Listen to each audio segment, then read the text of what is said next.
ಈತನ ಹಿನ್ನೆಲೆ ಏನು ಎತ್ತ ಅನ್ನುವಂಥದ್ರ ಕಡೆಗೂ ಗಮನ ಕೊಡಬೇಕಾಗಿದೆ. ಯಾಕೆ ಅಂತ ಅಂದ್ರೆ ಕಳ್ಳತನದ ಅಕ್ಕಿ ಮನೆಯೊಳಗೆ ಇಟ್ಕೊಂಡು ಅಷ್ಟು ದಿಮಾಕು ದೌಲತ್ತು ತೋರಿಸ್ತಾನೆ ಅಂತ ಅಂದ್ರೆ, ಒಬ್ಬ ಥೇಟ್ ರೌಡಿ ರೀತಿಯಾಗಿ ವರ್ತಿಸ್ತಾನೆ ಅಂತ ಅಂದ್ರೆ ಏನ್ ಈತನ ಇತಿಹಾಸ ಇವಂದು, ಅಥವಾ ಇವನ್ ಹಿನ್ನೆಲೆ ಏನು? ಆಡಿ ಕಾರ್ನಲ್ಲಿ ಓಡಾಡೋದು ಆಡಿ ಸೇರಿದಂಗೆ ಬಹಳ ಲಕ್ಸುರಿ ಕಾರ್ಗಳು. ಏನ್ ಈತನ ವ್ಯವಹಾರ ಏನ್ ಈತನದ್ದು? ಅಲ್ಲಿ ಸ್ಥಳೀಕರು ಹೇಳೋ ಪ್ರಕಾರವಾಗಿ ಈತನ ವ್ಯವಹಾರ ಇದೆ ಅಕ್ಕಿ ಕದಿಯೋದು. ಪಾಪ ಅಲ್ಲಿ ಬಡವರು ಸಿಗೋ 5 kg ಅಕ್ಕಿನೂ ಸಿಗ್ತಾ ಇಲ್ಲ ಅಂತ ಹಸುವಲ್ಲಿ ಮಲಗಿದ್ರೆ ಅವ್ರ ಅಕ್ಕಿ ಕದ್ಬಿಟ್ಟು ಇವ್ರದ್ದು ಶೋಕಿ. ಅನ್ನಭಾಗ್ಯ ಅಕ್ಕಿ ಕಳ್ಳ ಸಾಗಣೆಯ ಕಿಂಗ್ ಪಿನ್ ಈ ಸಚಿನ್ ಕಬ್ಬೂರ ಅನ್ನುವಂಥದ್ದು ಗೊತ್ತಾಗ್ತಾ ಇದೆ. ಅನ್ನಭಾಗ್ಯ ಯೋಜನೆಯ ಶುರುವಿನಿಂದನೂ ಕೂಡ ಅಕ್ಕಿ ಕದಿಯೋದೇ ಈ ಸಚಿನ್ನದ ಕೆಲಸ. ಇದೇ ಅಕ್ಕಿ ಕದಿಯೋದು, ಕಾಳಸಂತೆಯಲ್ಲಿ ಮಾರೋದು, ಕೋಟಿ ಕೋಟಿ ಹಣ ಮಾಡಿದಾನಂತೆ. ಪಕ್ಕದ ರಾಜ್ಯ ಮಹಾರಾಷ್ಟ್ರದ ಸತಾರಾ, ಪುಣೆ ಈ ರೀತಿಯ ಅಕ್ಕಪಕ್ಕದ ರಾಜ್ಯಗಳಿಗೆ ಅಕ್ರಮವಾಗಿ ಕದ್ದಕ್ಕಿನ ರವಾನೆ ಮಾಡೋದು. ಇಲ್ಲಿ ವಿಚಾರ ಅಂತಂದ್ರೆ ಇರುವಂತ ಅಧಿಕಾರಿಗಳಿಗೆ ಎಷ್ಟು ಮಾಮೂಲು ಕೊಡ್ತಿದ್ದ ಈತ ಅನ್ನೋದು. ಆಹಾರ ಇಲಾಖೆ ಅಧಿಕಾರಿಗಳು ಅವ್ರಿಗೇನು ಇದೆಲ್ಲ ಗೊತ್ತಿಲ್ಲದೆ ಇರೋ ವಿಚಾರನ ಅವ್ರಿಗೆ ಎಷ್ಟು ಮಾಮೂಲು ಕೊಡ್ತಿದ್ದ, ಅವರೆಷ್ಟು ತಿಂದಿದ್ದಾರೆ ಈತನ ಹತ್ರ. ಜಿಲ್ಲಾಧಿಕಾರಿ ಏನ್ ಮಾಡ್ತಿದ್ದಾರೆ ಇವೆಲ್ಲ ವಿಷಯ ಗೊತ್ತಿದ್ದು ಏನು ಎಲ್ಲರೂ ಶಾಮೀಲಾಗಿದ್ದಾರ ಈ ಕಳ್ಳದಂಧೆಯಲ್ಲಿ?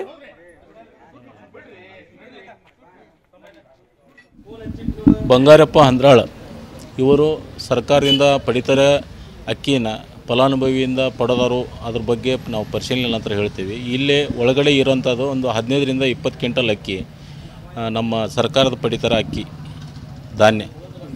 ಆಮೇಲೆ ಅದನ್ನು ಹೊರತುಪಡಿಸಿ ಅವರ ಇತರೆ ಧಾನ್ಯಗಳದಾವು, ಅವು ನಮಗೆ ಸಂಬಂಧಿಸಿದ್ದಲ್ಲ.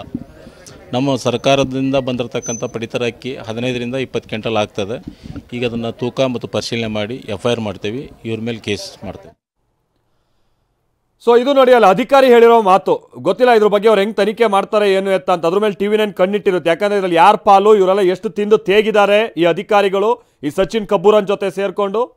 ನಮ್ಮ ಪ್ರತಿನಿಧಿ ಅಣ್ಣಪ್ಪ ಬಾರ್ಕಿ ಇದಕ್ಕೆ ಸಂಬಂಧಪಟ್ಟಂಗೆ ಮತ್ತಷ್ಟು ಡೀಟೇಲ್ಸ್ ಕೊಡ್ತಾರೆ. ಅಣ್ಣಪ್ಪ, ಅಲ್ಲಿಗೆ ಒಂದಂತೂ ಕ್ಲಿಯರ್, ಅಕ್ರಮವಾಗಿ ಅಕ್ಕಿನೆಲ್ಲ ಅಲ್ಲಿ ದಾಸ್ತಾನ್ ಮಾಡ್ಕೊಂಡಿದ್ರು ಅಂತ. ಅದಕ್ಕೆ ಸಾಕ್ಷಿ ಈತ, ಈ ಸಚಿನ್ ಕಬ್ಬೂರ. ನಾನಿಲ್ಲಿ ಕೇಳಕ್ ಬಂದೀನಿ, ನೋಡಕ್ ಬಂದೀನಿ ಅಂತ. ಅಂದ್ರೆ ಈ ಕಳ್ಳತನದಲ್ಲಿ ಈತನ ದೊಡ್ಡ ಪಾಲು ಅನ್ನೋದು ಸ್ಥಳೀಕರು ಹೇಳ್ತಾ ಇರುವಂತದ್ದು ಮಾತು ಅನ್ನೋದು ಗೊತ್ತಾಗ್ತಾ ಇದೆ. ಈತನ ಹಿನ್ನೆಲೆ ಏನು, ವ್ಯವಹಾರ ಏನು, ಈತನ ಐಷಾರಾಮಿ ಓಡಾಟ ಏನ್ ಕತೆ ಈತನದ್ದು ಅಣ್ಣಪ್ಪ? ಮಾಲ್ತೇಶ್, ಈತನ ಹಿನ್ನೆಲೆ ಏನಪ್ಪಾ ಅಂತಂದ್ರೆ ಪಡಿತರ ಅಕ್ಕಿಯನ್ನ ಕದ್ದು ಮಾರುವುದೇ ಇವನ ಮೇನ್ ಉದ್ಯಮ ಆಗಿದೆ. ಏನು ಅನ್ನಭಾಗ್ಯ ಯೋಜನೆ ಜಾರಿಗೆ ಬಂತಲ್ಲ, ಅಲ್ಲಿಂದ ಇಲ್ಲಿವರೆಗೂ ಕೂಡ ಅಕ್ರಮವಾಗಿ ಅಕ್ಕಿಯನ್ನ ಸಾಗಾಟ ಮಾಡ್ಕೊಂತ ಬಂದಿರುವಂತವನು ಇವನು. ಹೇಳಲಿಕ್ಕೆ ಮೊದಲಿಗೆಲ್ಲ ಶ್ರೀಮಂತ ಅಲ್ಲ, ಈ ಪಡಿತರ ಅಕ್ಕಿಯನ್ನು ಸಾಗಾಟ ಮಾಡ್ತಾ ಇದ್ದಾನಲ್ಲ, ಈ ನಂತರನೇ ಆತ ಐಷಾರಾಮಿ ಜೀವನವನ್ನ ನಡೆಸ್ತಾ ಇದ್ದ. ಇವನ ನೆಟ್ವರ್ಕ್ ಹಾವೇರಿಯಿಂದ ಹಿಡಿದು ಬೆಳಗಾವಿಯಿಂದ ಸಾಂಗ್ಲಿ, ಮಹಾರಾಷ್ಟ್ರದವರೆಗೂ ಇವನ ನೆಟ್ವರ್ಕ್ ಇದೆ. ಉತ್ತರ ಕರ್ನಾಟಕದಲ್ಲಿ ಬರುವಂತ ಎಲ್ಲಾ ನ್ಯಾಯಬೆಲೆ ಅಂಗಡಿಯಲ್ಲೂ ಕೂಡ ಇವನ ಸಹಚರರು ಇರುವಂತದ್ದು. ಇಲ್ಲಿಗೆ ಪ್ರತಿನಿತ್ಯ ಮಹಾರಾಷ್ಟ್ರ, ಸಾಂಗ್ಲಿ ಈ ಭಾಗಕ್ಕೆ ಪ್ರತಿನಿತ್ಯ 4ರಿಂದ 5 ಲೋಡು ಈತ, ಅಂದ್ರೆ ರೇಷನ್ ಕೊಡುವಂತ ಸಂದರ್ಭದಲ್ಲಿ 4ರಿಂದ 5 ಲೋಡನ್ನ ಕಳಿಸ್ತಾನೆ. ಹಾಗಾದ್ರೆ ಹಾವೇರಿಯಿಂದ ಬೆಳಗಾವಿ ಮಾರ್ಗವಾಗಿ ಸಾಂಗ್ಲಿ, ಮಹಾರಾಷ್ಟ್ರಕ್ಕೆ ಹೇಗ್ ಮುಟ್ಟುತ್ತೆ ಅನ್ನುವಂಥದ್ದಂದ್ರೆ ಅಲ್ಲಿವರೆಗೂ ಈತನ ಪ್ರತಿ ಟೋಲ್ಗೂ ಈತನ ಸಹಚರರಿದ್ದಾರೆ, ಅವರಿಗೆ ಎಂಜಲು ಕಾಸನ್ನ ಈತ ಕೊಡ್ತಾ ಬರ್ತಾ ಇದ್ದಾನೆ. ಹೀಗಾಗಿಯೇ ಈತನನ್ನ ಇದುವರೆಗೂ ಯಾರು ಕೂಡ ಮುಟ್ಟಲು ಆಗ್ತಾ ಇಲ್ಲ. ಜೊತೆಗೆ ಕನ್ನಡ ಪರ ಸಂಘಟನೆ ಆಗಿರ್ಬೋದು, ಬೇರೆ ಬೇರೆಯವರು ಕೂಡ ಈತನನ್ನ ಅಡ್ಡುಗಟ್ಟಿ ಪ್ರಶ್ನೆ ಮಾಡಿದಂತ ಸಂದರ್ಭದಲ್ಲಿ ರೌಡಿಜಮ್ ಅನ್ನ ಮಾಡುವಂತ ಕೆಲಸ ಮಾಡ್ತಾನೆ. ನನ್ನ ಹತ್ರ ಗನ್ ಇದೆ, ನಿಮ್ಮನ್ನ ಸುಟ್ಟು ಬಿಡ್ತೀನಿ ಅನ್ನುವಂತ ಮಾತುಗಳನ್ನ ಹೇಳ್ತಾ ಇದ್ದಾನೆ. ಇವತ್ತು ಕೂಡ ಅಕ್ರಮ ಏನು ರೇಡ್ ಮಾಡಿದ್ರು, ಆ ಸಂದರ್ಭದಲ್ಲಿ ನಾವು ಫಸ್ಟ್ TV9 ವರ್ಕ್ ಅಲ್ಲಿ ಗ್ರೌಂಡ್ ರಿಪೋರ್ಟ್ ಅನ್ನ ಮಾಡ್ಲಿಕ್ಕೆ ಹೋದಂತ ಸಂದರ್ಭದಲ್ಲಿ ನಾವೇ ಅಧಿಕಾರಿಗಳನ್ನ ಫುಡ್ ಆಹಾರ ಇಲಾಖೆ ಅಧಿಕಾರಿಗಳಿಗೆ ಫೋನ್ ಮಾಡಿ ಇಲ್ಲಿ ಹಿಂಗೆ ಸಂಗ್ರಹ ಮಾಡಿದರೆ ಬನ್ನಿ ಅಂದ್ಮೇಲೆ ಆಹಾರ ಇಲಾಖೆ ಅಧಿಕಾರಿಗಳು ಸ್ಥಳಕ್ಕೆ ಬರ್ತಾರೆ. ಬೆಳಗ್ಗೆ 11 ಗಂಟೆಗೆ ನಾವು ಸ್ಥಳಕ್ಕೆ ಹೋದಂತ ಸಂದರ್ಭದಲ್ಲಿ ಆತ ಬೀಗ ಹಾಕಿ ಈ ಸಚಿನ್ ಕಬ್ಬೂರ್ ಬರಲ್ಲಿವರೆಗೂ ಆತ ಅಕ್ರಮ ಸಂಗ್ರಹಣೆ ಮಾಡಿಟ್ಟಂತ ಡೋರ್ ಅನ್ನ ತೆಗೆಯಲ್ಲ. ಸರಿಸುಮಾರು 3 ತಾಸು ಆಹಾರ ಇಲಾಖೆ ಅಧಿಕಾರಿ ಅಲ್ಲಿ ಕಾದ ನಂತರ ಸಚಿನ್ ಕಬ್ಬೂರ್ ಬರ್ತಾರೆ. ಆಗ ಓಪನ್ ಮಾಡ್ತಾರೆ, ಅಲ್ಲಿ ಅಕ್ರಮ ಸಂಗ್ರಹಣ ಅಕ್ಕಿ ಇರುತ್ತೆ.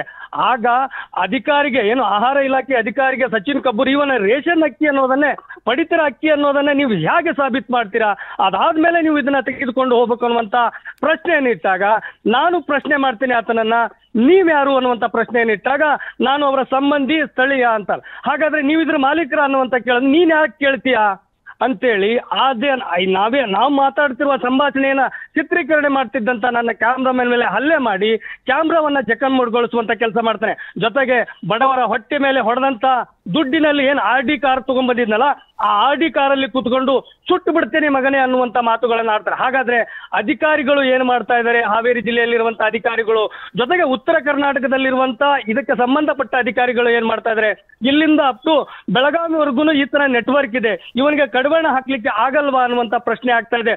ಯಾರು ಹಸುವಿನಿಂದ ಮಲಗಬಾರ್ದು, ಸಮಾಜದ ಕಟ್ಟ ಕಡೆ ವ್ಯಕ್ತಿಯು ಕೂಡ ಹಸಿವಿನಿಂದ ಮಲಗಬಾರ್ದು ಅಂತೇಳಿ ಏನು CM ಸಿದ್ದರಾಮಯ್ಯನವರು ಮಹತ್ವಾಕಾಂಕ್ಷೆ ಯೋಜನೆಯನ್ನ, ಅನ್ನಭಾಗ್ಯ ಯೋಜನೆಯನ್ನ ತಂದಿದ್ದಾರೆ. ಆ ಅನ್ನಭಾಗ್ಯ ಯೋಜನೆ ಇವರಿಗೆ ಬಂಡವಾಳ ಆಗಿದೆ. ಅದನ್ನ ತಿಂದಿ ತೇಗಿ ಐಷಾರಾಮಿ ಜೀವನವನ್ನ ನಡೆಸ್ತಾ ಇದ್ದಾರೆ. ಮಾತೇಶ್, ಇವರಿಗೆ ಕಡಿವಾಣ ಹಾಕಬೇಕಾದಂತ ಅನಿವಾರ್ಯತೆ ಇದೆ.